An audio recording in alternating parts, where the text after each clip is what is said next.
And the last health trend that we are going to leave in 2024 is this extreme fear of aging and these elaborate beauty routines and this obsession with who had what procedure done so that you can go get the same thing. And I say this, I'm calling myself out since I just had an upper bleph and it's still giving me some issues. This is zero fault of the surgeon. This is me and my swelling eyelids. My eyelids love to swell. They always have. It's a hypothyroid thing and my immune system's a little funny.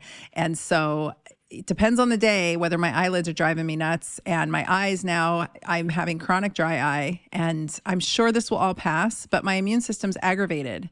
And it was set off. And it's fine. I look back at videos and my eyelids were getting so heavy, especially on this side, that I was really having a hard time. Like I could see my eyelid. So I had to have it done.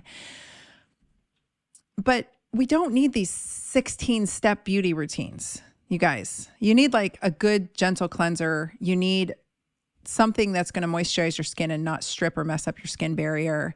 You might need a brightening serum or something that your skin can tolerate. But remember, as we get older, as our hormones start to bottom out and go offline, even if we supplement them and replace them, our skin gets more sensitive. We're more prone to autoimmune conditions in middle age, and we're more prone to conditions like rosacea, et cetera. So putting all of these different things on our face is very often not doing us many favors. And even with the good intentions of using all natural ingredients, sometimes essential oils and even beeswax can be very irritating to the skin. And I've had to learn this the hard way. So just be kind to your skin. We don't need to strip the hell out of it, although take care of it. I wish I had started using sunscreen years earlier, just on my face.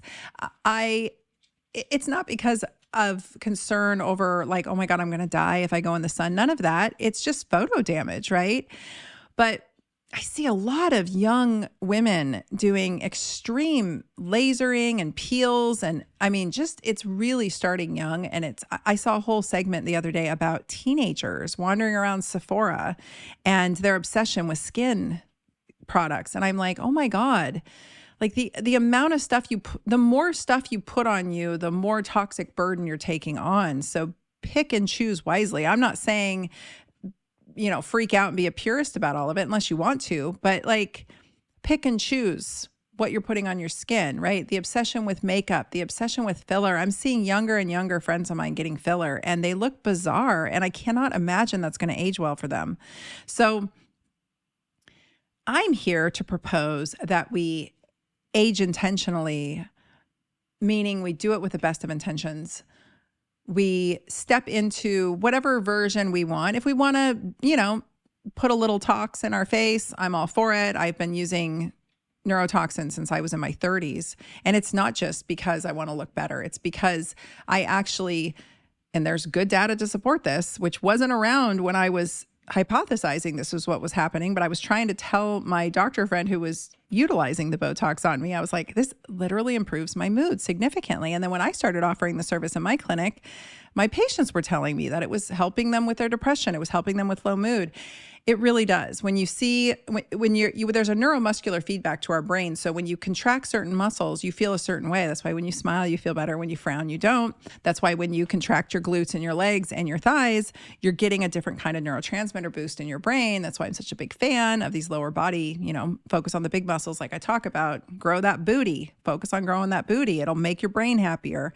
Bigger brains and bigger booties go together. We have that data too. But this idea that we want to freeze our face and not age at all. And, the whole movement with the Kardashians not smiling because they didn't want to give themselves wrinkles. Like, I don't know. I'm just over it. I also don't think we need to white knuckle everything hardcore. I'm right in the middle and I'm going to dance the dance and walk the line the way that I choose to.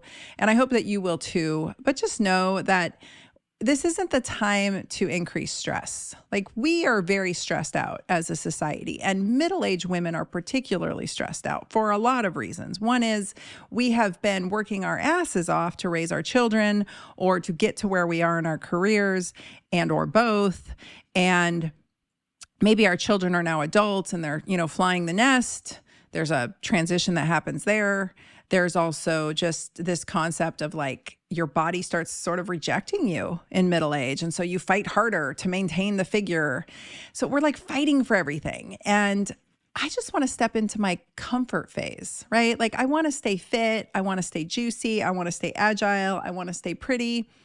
But I just would prefer comfort over pain and having to fight for everything. Like it's so many middle-aged women that come into my clinic are so revved up. Like they're just so revved up and they're trying harder and harder and harder and harder. And it just backfires in middle age. The harder you try to work out, the heavier set you tend to get. The more you pack on belly fat because you're cranking the cortisol. The harder you mess with your face, often the weirder looking people get, right? So, and the harder that you try to maintain your brain power without considering that you might need some freaking estrogen to help your brain stay healthy, it just drives this anxiety cycle, right? Our ADHD worsens as we hit middle age, our autoimmune propensity worsens. All of these things are already happening to us, and then we're just trying to fight our way out of it. And I just want to invite you in 2025 to step back, take some breaths, focus on mindfulness and calming the nervous system down, and realizing that we don't need to fear aging. We don't need to fight all the time. We might want to just embrace comfort, and we might want to get rid of these elaborate morning routines or not pay attention to them when the influencers on Instagram are doing them. Stop listening to skinny 35-year-old women who are telling you they know the secret to your menopause. No, they don't. I did not know the secret to menopause when I was 35, and I was treating menopausal women. That was like the bulk of my practice. I couldn't possibly relate because I was 35 and I had no idea. So take it all with a grain of salt. Look for experts who look and act and live the way that you want.